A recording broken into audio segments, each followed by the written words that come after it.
Hello. എന്തൊക്കെയാണ് വിശേഷം? എല്ലാവർക്കും സുഖല്ലേ?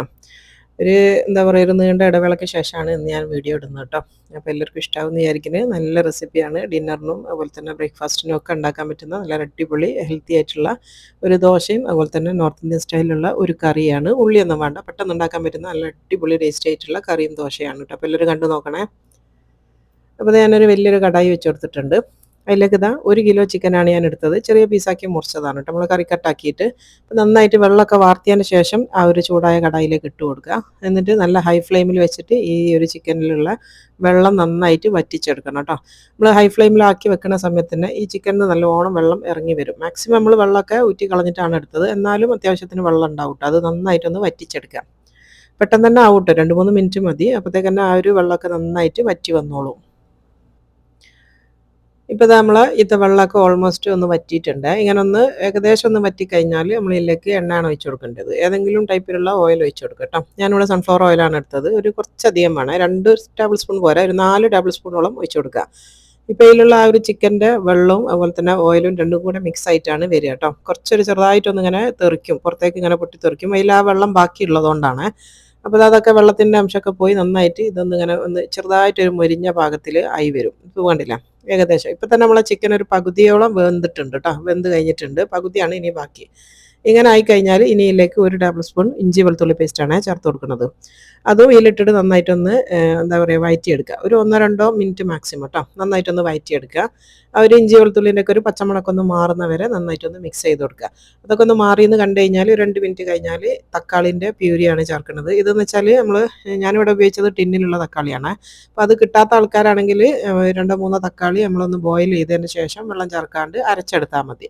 അപ്പോൾ ഞാനിവിടെ ഈസി ആയിട്ട് ഇത് കിട്ടുന്നതുകൊണ്ട് ഞാൻ ടിന്നിലുള്ള തക്കാളിയാണ് എടുത്തത് കേട്ടോ. ഒരു ടിന്നാണ് എടുത്തത്. ഇപ്പോൾ ഒരു 3 തക്കാളി ഉണ്ടാവും ഇതിൻ്റെ അളവ് പറയുകയാണെങ്കിൽ. ഒരു അത്യാവശ്യം സൈസുള്ള 3 തക്കാളിയാണത്. അത് ഒന്ന് നിങ്ങൾ ബോയിൽ ചെയ്തിട്ട് അതിൻ്റെ സ്കിന്ന് കളഞ്ഞിട്ട് വെള്ളം ചേർക്കാണ്ട് അരച്ചെടുത്താൽ മതി. ഇനിയിപ്പോൾ ഈ തക്കാളി കിടന്നിട്ട് ഈ ചിക്കൻ ഒന്ന് വെന്ത് വരണം കേട്ടോ. വേവാന്നല്ല, ഒരു 2 മിനിറ്റ് അടച്ച് വെച്ച് തക്കാളിൻ്റെ ഒരു പച്ച മണമൊക്കെ ഒന്ന് മാറട്ടെ. ഇപ്പോൾ അത് 2 മിനിറ്റ് കഴിഞ്ഞിട്ടുണ്ട്. ഇതിലത്തെ എണ്ണയൊക്കെ തെളിഞ്ഞ് വന്നിട്ടുണ്ട്. ആ ഒരു തക്കാളിൻ്റെ ടേസ്റ്റും സ്മെല്ലൊക്കെ ഒന്ന് മാറിയിട്ടുണ്ട്. ഇനി ഇതിലേക്ക് പൊടികളാണ് ചേർക്കുന്നത്. 1 ടേബിൾ സ്പൂൺ മല്ലിപ്പൊടിയാണ് ചേർത്ത് കൊടുക്കുന്നത്. പിന്നെ വേണ്ടത് മുളക് പൊടിയാണ്. ഞാനിവിടെ എടുക്കുന്നത് കാശ്മീരി മുളകാണ് കേട്ടോ. നല്ല കളർ ഉണ്ടാവും. അപ്പോൾ അത് 2 ടേബിൾ സ്പൂണോളം കാശ്മീരി മുളക് ചേർത്ത് കൊടുക്കുന്നുണ്ട്. എരിവ് വേണമെന്നുണ്ടെങ്കിൽ നല്ല എരിവുള്ള മുളകനെ ചേർത്ത് കൊടുത്താൽ മതി ഇതിൻ്റെ കൂടെ. പിന്നെ അതൊരു 1/4 ടീസ്പൂൺ മഞ്ഞൾപ്പൊടിയും അതുപോലെ തന്നെ ചെറിയ ജീരകത്തിൻ്റെ പൊടി 1 ടീസ്പൂണാണ് ചേർത്ത് കൊടുക്കുന്നത്. പിന്നെ വേണ്ടിയ കസൂരി മെത്തിയാണ്. ഇത് ഞാൻ ചെറുതായിട്ട് ചൂടാക്കി പൊടിച്ച് വെച്ചതാണ്, 1/2 ടീസ്പൂൺ കേട്ടോ. പിന്നെ ആവശ്യത്തിന് ഉപ്പ് ചേർത്ത് കൊടുക്കുക. നമ്മളിതുവരെ ഉപ്പ് ചേർത്തിട്ടില്ല. 1 ടീസ്പൂൺ ഉപ്പും കൂടെ ചേർത്ത് കൊടുത്തിട്ടുണ്ട്. ഇനിയിപ്പോൾ കുറച്ച് കുരുമുളകും കൂടെ ചേർത്ത് കൊടുക്കട്ടെ. ചതച്ച കുരുമുളകാണ് ചേർക്കേണ്ടത്, പൊടിയല്ല, ചതച്ച കുരുമുളക്. ചെറുതായിട്ടൊന്ന് കടിക്കാൻ കിട്ടുന്ന സമയത്ത് നല്ലൊരു ടേസ്റ്റാണ്. ഇനി ഇതെല്ലാം കൂടെ നന്നായിട്ട് മിക്സ് ചെയ്ത് കൊടുക്കുക. ആ ഒരു പൊടികളൊക്കെ നമ്മൾ ഇപ്പോഴല്ലേ ചേർത്ത്. അപ്പോൾ ഈ ഒരു പൊടികളും കൂടെ ചേർത്തതിന് ശേഷം ഉപ്പൊക്കെ ചേർത്തതിന് ശേഷം ബാക്കിയുള്ള ചിക്കൻ ഇനി ഇതിൽ കിടന്നിട്ട് നന്നായിട്ടൊന്ന് വെന്ത് വരണം കേട്ടോ. അപ്പോൾ നന്നായിട്ട് മിക്സ് ചെയ്ത് കൊടുത്തിട്ടുണ്ട്. എണ്ണയൊക്കെ തെളിഞ്ഞ പാകത്തിലായിണ്. ഇനി ഇത് അടച്ച് വെച്ചിട്ട് നന്നായിട്ടൊന്ന് കുക്ക് ചെയ്ത് എടുക്കണം കേട്ടോ. അപ്പോൾ നന്നായിട്ട് മിക്സ് ചെയ്ത് കൊടുത്തിട്ടുണ്ട്. ഇനി അടച്ച് വെച്ചിട്ട് ഒരു മാക്സിമം 5 മിനിറ്റ് കേട്ടോ, അത്രേ വേണ്ടിയുള്ളൂ. ഒരു 3 മിനിറ്റ് 4 മിനിറ്റ് ഒക്കെ ആകുമ്പോഴത്തേക്ക് തന്നെ റെഡിയാവും. അപ്പോൾ ഞാൻ അടച്ച് വെച്ച് ഒരു 3 മിനിറ്റ് 3-4 മിനിറ്റ് കഴിഞ്ഞതിന് ശേഷം തുറന്നതാണ്. ഇപ്പോൾ ഞാൻ തീ ഓഫ് ചെയ്തിട്ടുണ്ട് കേട്ടോ. ആ ഒരു ചൂടുകൊണ്ട് തിളയ്ക്കുന്നതാണ്. തീ ഓഫ് ചെയ്തിട്ടുണ്ട്. ഇപ്പോൾ കണ്ടോ, നല്ല പാകത്തിലായി വന്നതാണ്. ഇനി നിങ്ങൾക്ക് കൂടുതൽ വെള്ളം വേണം, ഗ്രേവി വേണം എന്നൊക്കെ ഉണ്ടെങ്കിൽ കുറച്ച് തിളച്ച വെള്ളം ചേർത്ത് കൊടുത്താൽ മതി. ഞാനിപ്പോൾ ചേർക്കണില്ല, ഞാൻ കുറച്ചൊരു കുറുകിയ ചാറോട് കൂടിയാണ് എടുക്കുന്നത് കേട്ടോ. ഇനി ഇതിലേക്ക് ലാസ്റ്റ് ഒരു അരമുറി ചെറുനാരങ്ങയും കൂടെ പിഴിഞ്ഞ് കൊടുക്കണേ. ആ ഒരു ടേസ്റ്റൊക്കെ മൊത്തത്തിലൊന്ന് ബാലൻസ് ചെയ്യാൻ വേണ്ടിയിട്ടാണ് ഒരു അരമുറി ചെറുനാരങ്ങ ചേർത്ത് കൊടുക്കുക. ഇനിയിപ്പോൾ വേണ്ടിയ ലാസ്റ്റ് കുറച്ച് ഫ്രഷ് ക്രീമാണ്. ഞാനിവിടെ തിക്ക് ക്രീമാണ് എടുക്കുന്നത്. അപ്പോൾ ഞാനിവിടെ 2 ടേബിൾ സ്പൂണേ ചേർക്കുന്നുള്ളൂ. ഫ്രഷ് ക്രീം ആണെങ്കിൽ ഒരു 1/4 കപ്പോളം ചേർത്ത് കൊടുക്കണം. ഇനി ഇത് നന്നായിട്ടൊന്ന് മിക്സ് ചെയ്ത് കൊടുക്കുക. ആ ഒരു ചൂട് തന്നെ കിടന്ന് നന്നായിട്ടൊന്ന് ചൂടായിക്കോളൂ കേട്ടോ. ഇനി നമ്മൾ സെർവ് ചെയ്യുന്ന സമയത്ത് സെർവ് ചെയ്യുമ്പോൾ ഒന്നും കൂടെ ഒന്ന് ചൂടാക്കിയാൽ മതി. ഞാനിപ്പോൾ ഇത് ഇറക്കി വെക്കുകയാണ്, കാരണം ദോശേൻ്റെ പണിയുണ്ടല്ലോ. അപ്പോൾ ഞാനിത് തീ കത്തിക്കുന്നില്ല. നന്നായിട്ട് മിക്സ് ചെയ്തതിന് ശേഷം കുറച്ച് മല്ലിച്ചപ്പും കൂടെ ഇട്ടതിന് ശേഷം ഞാനിത് ഇറക്കി വെക്കുകയാണ്. കുറച്ച് മല്ലിയില അരിഞ്ഞ് വെച്ചതാണിത്. അതും കൂടെ ഇട്ടിട്ട് ജസ്റ്റ് ഒന്ന് മിക്സ് ചെയ്ത് കൊടുക്കുക. കുറച്ച് നേരം മല്ലിച്ചപ്പും അതുപോലെ തന്നെ ക്രീമും മാറ്റി വെച്ചിട്ടുണ്ട്. ലാസ്റ്റ് നമ്മൾ ഗാർണിഷ് ചെയ്യാൻ വേണ്ടിയിട്ടാണ് കേട്ടോ. നമ്മൾ ഉണ്ടാക്കി സെർവ് ചെയ്യുന്ന സമയത്ത് ഒന്ന് ഗാർണിഷ് ചെയ്യാൻ വേണ്ടിയിട്ട് കുറച്ച് അവിടെ മാറ്റി വെച്ചിട്ടുണ്ട്. അപ്പോൾ നമ്മൾ അടിപൊളി കറി ഇവിടെ റെഡി ആയിന്. ഇനി ഇത് ഇറക്കി വെക്കാം. ഇനിയിപ്പോൾ അടുത്തത് നല്ല അടിപൊളിയായിട്ടുള്ളൊരു ദോശൻ്റെ റെസിപ്പിയാണ് കേട്ടോ. അപ്പോൾ അത് ദോശയ്ക്ക് വേണ്ടിയിട്ട് ഞാനിവിടെ എടുത്തത് ജീരകശാല അരിയാണ്. നമ്മളെ കയമ അരിയാണ്. ഒരു 3 കപ്പ് ഞാൻ സോക്ക് ചെയ്ത് വെച്ചിട്ടുണ്ട്. 2-3 മണിക്കൂറെങ്കിലും ഒന്ന് സോക്കായിട്ട് വരണം കേട്ടോ. അത്രയും മതി, ഒരുപാട് നേരം സോക്ക് ചെയ്യൊന്നും വേണ്ട. 2 മണിക്കൂർ മിനിമം. ഞാനിപ്പോൾ ഒരു 3 മണിക്കൂറായിട്ടുണ്ട് ഇത് വെള്ളത്തിലിട്ടിട്ട്. ഒരു 3 കപ്പാണ് ഞാൻ എടുത്തത്. അത് പച്ചരിക്കും ഉണ്ടാക്കട്ടോ, പക്ഷേ പച്ചരിനെക്കാട്ടും ടേസ്റ്റ് കയമരിയാണ്. അപ്പോൾ 3 കപ്പ് അരി എടുത്തുകൊണ്ട് 3 മുട്ട എടുത്തിട്ടുണ്ട്.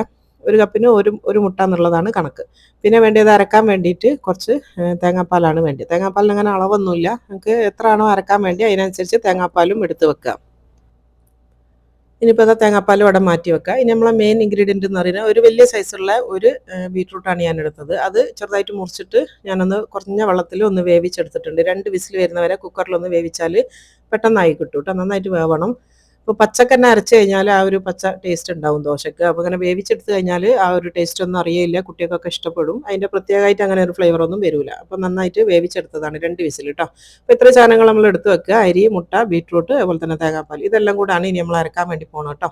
ഞാനിവിടെ 2 ബാച്ചായിട്ടാണ് അരക്കുന്നത്. അപ്പോൾ പകുതി അരി അതിലേക്ക് ഇട്ട് കൊടുത്തിട്ടുണ്ട്, അതുപോലെ തന്നെ പകുതി മുട്ടയും ചേർത്ത് കൊടുത്തിട്ടുണ്ട്. ഇനിയിപ്പോൾ വേണ്ടതെന്ന് പറഞ്ഞാൽ നമ്മൾ ആ ഒരു ബീട്രൂട്ടാണ്. അപ്പം ബീട്രൂട്ടും അതിൻ്റെ ഒരു വെള്ളവും കൂടി ഉള്ളതുകൊണ്ട് ഒരുപാട് തേങ്ങാപ്പാലിൻ്റെ ആവശ്യം നമുക്ക് വരില്ല കേട്ടോ. കുറഞ്ഞ പാലേ നമുക്ക് ആവശ്യമുള്ളൂ. അപ്പോൾ അതാ പകുതി അത് ഒഴിച്ച് കൊടുത്തിട്ടുണ്ട്. ബാക്കി ഞാനിവിടെ തേങ്ങാപ്പാലാണ് വയ്ക്കുന്നത്. എനിക്കിവിടെ ആവശ്യമായിട്ട് വന്നൊരു 1.5 കപ്പ് തേങ്ങാപ്പാലാണ് കേട്ടോ, കറക്റ്റ് പറയുകയാണെങ്കിൽ. അപ്പോൾ അത് നന്നായിട്ട് ഫൈനായിട്ട് അരച്ചു കൊണ്ടുവരാം. അപ്പോൾ അത് നന്നായിട്ട് അരച്ച് കൊണ്ടുവന്നിട്ടുണ്ട്. ഈ ഒരു രീതിയിലാണ് അരക്കേണ്ടത്. ഇത് നമുക്ക് ഇതൊന്ന് സ്ട്രെയിനറിൽ കൂടി ഒന്ന് അരിച്ചെടുക്കണം കേട്ടോ. കാരണം എന്താണെന്ന് വെച്ചാൽ അരയാത്ത എന്തെങ്കിലും ഉണ്ടെങ്കിൽ നന്നായിട്ടൊന്ന് നല്ല ഫൈനായിട്ടാണ് നമുക്ക് ഇതിൻ്റെ മാവ് വേണ്ടത്. അപ്പോൾ നന്നായിട്ടൊന്ന് അരിച്ചെടുക്കണം. ഞാനത് അതിലിട്ട് അരിച്ചെടുത്തിട്ടുണ്ട്. എൻ്റെ അരിയൊക്കെ നന്നായിട്ട് അരിഞ്ഞിട്ടുണ്ട്, പക്ഷേ ആ ഒരു ബീട്രൂട്ടിൻ്റെ ചെറിയ ചെറിയ പീസ് ഉണ്ട് കേട്ടോ. അത് അടുത്ത ബാച്ച് അരക്കുന്ന സമയത്ത് അതിൻ്റെ കൂട്ടത്തിലേക്ക് ഇട്ട് കൊടുത്താൽ മതി. ഇനിയിപ്പോൾ അത് ഞാൻ അടുത്തതിലേക്ക് ഇട്ടിട്ടുണ്ട്. ഇനി അടുത്ത ബാച്ചും ഇതേപോലെ തന്നെ ഒന്ന് അരിച്ചെടുക്കുക. അപ്പോൾ അതാണ് രണ്ടാമത്തെ ബാച്ചും അരിച്ചെടുത്തിട്ടുണ്ട്. ഇനിയിപ്പോൾ ഇതിലേക്ക് ആവശ്യത്തിന് ഉപ്പ് ചേർത്ത് കൊടുക്കുക. ഒരു 3/4 ടീസ്പൂണൊക്കെ മതി കേട്ടോ. കാരണം ലിക്വിഡായിട്ടുള്ള ഫോമിലേക്ക് ഉപ്പ് ഇടുമ്പോൾ എപ്പോഴും ശ്രദ്ധിക്കുക, കുറഞ്ഞ ഉപ്പേ ആവശ്യമുള്ളൂ. അപ്പോൾ നന്നായിട്ട് മിക്സ് ചെയ്ത് കൊടുക്കുക. ഇതിപ്പോൾ അത്യാവശ്യം ഒരു ദോശമാവിൻ്റെ കട്ടിയാണുള്ളത്, പക്ഷെ ഞാനിത് നന്നായിട്ട് ലൂസാക്കി എടുക്കുന്നുണ്ട് കേട്ടോ. നല്ല തിന്നായിട്ടുള്ള ദോശയാണ് ഞാൻ ഉണ്ടാക്കുന്നത്. ക്രിസ്പി ആയിട്ടുള്ള ദോശ കിട്ടണമെങ്കിൽ മാവ് നല്ല ലൂസായിരിക്കണം. നിങ്ങൾക്ക് അത് വേണ്ട, കുറച്ച് സോഫ്റ്റ് ആയിട്ടാണ് വേണ്ടിയെന്നുണ്ടെങ്കിൽ ഈ ഒരു ഭാഗത്ത് തന്നെ ഉണ്ടാക്കിയെടുക്കുക കേട്ടോ. ഞാനിപ്പോൾ ഇവിടെ ആവശ്യത്തിന് വെള്ളം ചേർത്തിട്ട് ഇതിനൊന്ന് ലൂസാക്കി എടുക്കുന്നുണ്ട്. നല്ല ഫ്ലോയിങ് കൺസിസ്റ്റൻസി ആയിരിക്കണം, എന്നാലാണ് നല്ല ക്രിസ്പി ആയിട്ട് കിട്ടുക. ഒരു അത്യാവശ്യം ഞാനൊരു കപ്പോളം വെള്ളം പിന്നെയും ചേർത്ത് കൊടുത്തിട്ടുണ്ട് കേട്ടോ. കുറേശ്ശായിട്ട് ഞാൻ പിന്നെയും ചേർത്തിട്ടുണ്ട്. അപ്പോൾ അത് നല്ല ലൂസാണ് ഈ ഒരു മാവ്. ഇതിപ്പോൾ കണ്ടില്ലേ, ഈ ഒരു രീതിയിൽ. അപ്പോൾ ഞാനിവിടെ വലിയ പാനാണ് എടുത്തിട്ട് 30 സെൻറ്റിമീറ്ററിൻ്റെ വലിയ പാനാണ് എടുത്തത്. കാരണം അത് ഒരുപാട് നേരം നമുക്ക് ചുടേണ്ടി വരുമല്ലോ, ഭയങ്കര ലൂസാക്കിയതുകൊണ്ട്. അപ്പോൾ വലിയ പാനാണെങ്കിൽ പെട്ടെന്ന് കഴിയും. എന്നിട്ട് ചൂടായ പാനിലേക്ക് ഒന്നും എണ്ണയും നെയ്യൊന്നും ഒഴിച്ച് കൊടുക്കേണ്ടിയില്ല. നോൺ സ്റ്റിക്ക് ആണെങ്കിൽ പെട്ടെന്ന് കിട്ടും നമുക്ക്. ഇനിയിപ്പോൾ അതാ ഓരോ തവി മാവ് വെച്ചിട്ട് നന്നായിട്ട് അപ്പം തന്നെ ആ ഒരു പാൻ ഒന്ന് കറക്കി കൊടുത്താൽ മതി കേട്ടോ. നല്ല നൈസായിട്ട് നമുക്ക് ചുട്ടെടുക്കാൻ വേണ്ടി പറ്റും.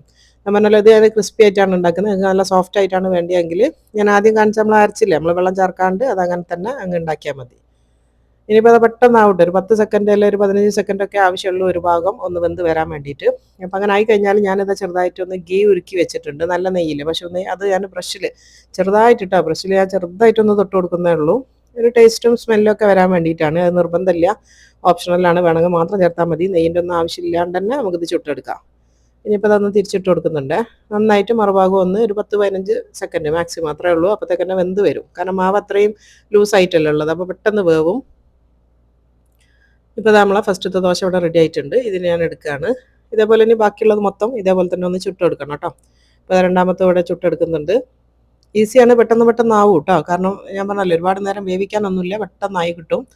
ഇപ്പോൾ ഇത് ലാസ്റ്റത്തെ ദോശയാണിത്. അതുപോലെ തന്നെ ഞാനിതാ കറി നമ്മൾ വിളമ്പാൻ പോവായതുകൊണ്ട് ഒന്നും കൂടെ ഒന്ന് ചൂടാക്കാൻ വേണ്ടി വെച്ചിട്ടുണ്ട്. ഇനിയിപ്പോൾ നമ്മൾ ദോശയൊക്കെ ചുട്ട് കഴിഞ്ഞ് ഇനി നമ്മൾ കറി വിളമ്പുകയാണ്. നല്ല അടിപൊളിയായിട്ടുള്ളൊരു കറിയാണിത്. വെറുതെ കഴിക്കാൻ തന്നെ നല്ല ടേസ്റ്റാണ് കേട്ടോ ഈ ഒരു കറി. നല്ല അടിപൊളി കറിയാണ്. നമ്മൾ തിന്നാൽ വിരൽ നക്കി പോകുന്നൊക്കെ പറയില്ല, അതുപോലത്തെ ടേസ്റ്റി ആയിട്ടുള്ളൊരു കറിയാണ്. അപ്പോൾ എല്ലാവരും ട്രൈ ചെയ്ത് നോക്കിക്കുക. പിന്നെ എല്ലാവർക്കും എനിക്കറിയില്ല, എനിക്ക് ഉള്ളി അരിയാനൊക്കെ കുറച്ചൊരു പണിയാണ് കേട്ടോ. ഞാൻ കറിയൊക്കെ ഉണ്ടാക്കാൻ തുടങ്ങുന്നതിന് കുറച്ച് മുന്നേ വന്നിട്ട് ഉള്ളിയൊക്കെ അരിഞ്ഞ് വെക്കലാണ്. ഇതാകുമ്പോൾ ഈസിയാണ്, ഉള്ളി അരിയ അങ്ങനത്തെ പണികളൊന്നുമില്ല. അതുപോലെ തന്നെ തക്കാളിയൊക്കെ നമ്മൾ അരച്ച് വെക്കുന്നതുകൊണ്ട് തന്നെ വലിയ പ്രയാസമുള്ളൊരു പണിയൊന്നും ഇതിലില്ല. ഇനിയിപ്പോൾ ഞാൻ നേരത്തെ പറഞ്ഞല്ലോ, കുറച്ച് ക്രീം ഞാനിവിടെ മാറ്റി വെച്ചിട്ടുണ്ട് ലാസ്റ്റ് ഒന്ന് ഗാർണിഷ് ചെയ്യാൻ വേണ്ടിയിട്ട്. അതാണിത്. അപ്പോൾ ചെറുതായിട്ട് ഇങ്ങനെ അവിടെയും ഇവിടെയൊക്കെ ആയിട്ട് കുറച്ചൊരു ക്രീം അതിൻ്റെ മേലെ വെച്ച് കൊടുത്താൽ കാണാനൊരു ഭംഗിയാണ്, അത്രേ ഉള്ളൂ. ഓൾറെഡി നമ്മൾ ഇതിൽ ക്രീം മിക്സ് ചെയ്തതാണ്, അപ്പോൾ അതുകൊണ്ട് ഒരുപാടൊന്നും വേണ്ടിയില്ല, കുറച്ച് ഒന്ന് ഡ്രിസിൽ ചെയ്ത് കൊടുത്താൽ മതി. ഇനിയിപ്പോൾ കുറച്ച് മല്ലിച്ചപ്പും കൂടെ ഞാൻ ഇതിൻ്റെ മേലെ ഇട്ട് കൊടുക്കുന്നുണ്ട്. ഇന്ന് കഴിക്കുന്ന സമയത്ത് വേണമെങ്കിൽ ചെറുനാരങ്ങൻ്റെ നീര് ഒന്നും കൂടെ ഒഴിക്കണമെങ്കിൽ അങ്ങനെ ഒഴിച്ചിട്ടും കഴിക്കാം. നല്ല ടേസ്റ്റാണ്, അടിപൊളിയാണ്, കാണാനുള്ള ഭംഗി പോലെ തന്നെയാണ് കേട്ടോ. അപ്പോൾ അതുപോലെ തന്നെ നമ്മളെ ദോശ കാണാൻ തന്നെ എന്തൊരു ഭംഗിയല്ലേ, നല്ല അടിപൊളിയായിട്ടുള്ള ദോശയാണ്. പിന്നെ ചുട്ട് കഴിഞ്ഞാൽ എന്താ പറയുക, ഒരു 2-3 മണിക്കൂറിനുള്ളിൽ ഇത് നമ്മൾ കഴിക്കണം കേട്ടോ. അല്ലെങ്കിൽ നമ്മൾ ഇത്രയും നേരിയതാക്കി എടുത്തതുകൊണ്ട് തന്നെ പെട്ടെന്ന് ഇത് എന്താ പറയുക ഹാർഡായി പോകും. അതുകൊണ്ട് പെട്ടെന്ന് തന്നെ കഴിക്കലാണ് ഏറ്റവും നല്ലത്. അടിപൊളി കളറാണല്ലോ. അതെ, ബീട്രൂട്ട്സ് മാജിക്. ഓക്കെ, എന്നാ ട്രൈ ചെയ്ത് നോക്കാം. ബീട്രൂട്ട് ദോശ. യെസ്. കളർ കറി കാണാൻ രസമല്ല, ഹോട്ടലിലൊക്കെ കിട്ടുന്നില്ലേ.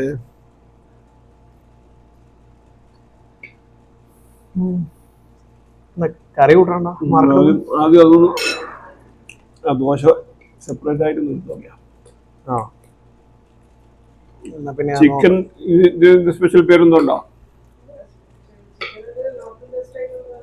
നോർത്ത് ഇന്ത്യൻ ഉള്ളില്ലാതെ. ദോശ ഒന്ന് ടേസ്റ്റ് ഉണ്ട്, ഈ കറി നോക്കട്ടെ. ക്രിസ്പിയാണ്.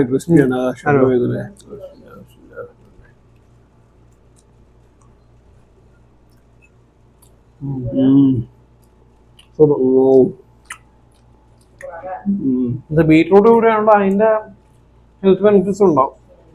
പ്രത്യേകിച്ച് സൗന്ദര്യം നോക്കുന്ന ആൾക്കാരൊക്കെ ഇല്ല, അവർക്ക് പറ്റിയ ദോശ.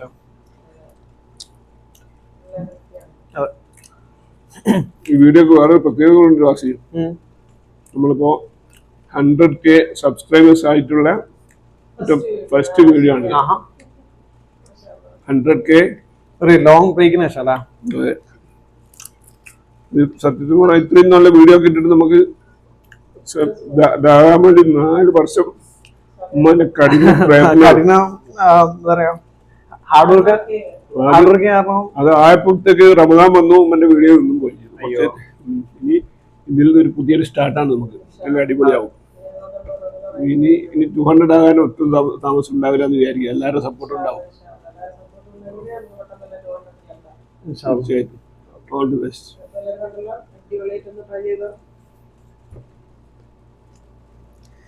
അപ്പോൾ കണ്ടല്ലോ, കഴിച്ച അഭിപ്രായം എല്ലാം കേട്ടല്ലോ. അടിപൊളിയാണ്, നല്ല ക്രിസ്പി ദോശയും അതുപോലെ തന്നെ നല്ല അടിപൊളി വെറൈറ്റി ആയിട്ടുള്ള ഒരു കറിയാണ് കേട്ടോ. ഈസി ആയിട്ട് ഉണ്ടാക്കാൻ പറ്റുന്നതാണ്. അപ്പോൾ എല്ലാവരും ട്രൈ ചെയ്ത് നോക്കുക. ട്രൈ ചെയ്തിട്ട് നിങ്ങളെ ഫീഡ്ബാക്ക് ഒന്ന് അറിയിക്കാനും മറന്നു പോകരുത്. അതുപോലെ തന്നെ കുട്ടികൾക്കൊക്കെ നല്ലതായിട്ട് ഇഷ്ടമാവും കേട്ടോ. ഈ ഒരു കളറും ഇതൊക്കെ കാണുമ്പോൾ തന്നെ കുട്ടികൾക്കൊക്കെ നല്ല ഇഷ്ടമാവും. അപ്പോൾ ഈ ബീട്രൂട്ടൊക്കെ കഴിക്കാത്ത ആൾക്കാരുണ്ടെങ്കിൽ ഇങ്ങനെ ആക്കി കൊടുത്താൽ മതി, നല്ലതാണല്ലോ. അപ്പോൾ ഞാൻ നേരത്തെ പറഞ്ഞ പോലെ തന്നെ പറഞ്ഞ പോലെ 100Kന് ശേഷമുള്ള ഫസ്റ്റ് വീഡിയോ ആണ്. ഇതുവരെ സപ്പോർട്ട് ചെയ്ത എല്ലാവർക്കും ഒരുപാട് താങ്ക്സ് കേട്ടോ. അപ്പോൾ ഇൻഷാ അല്ലാഹ് ഇനി അടുത്തതിൽ കാണാം.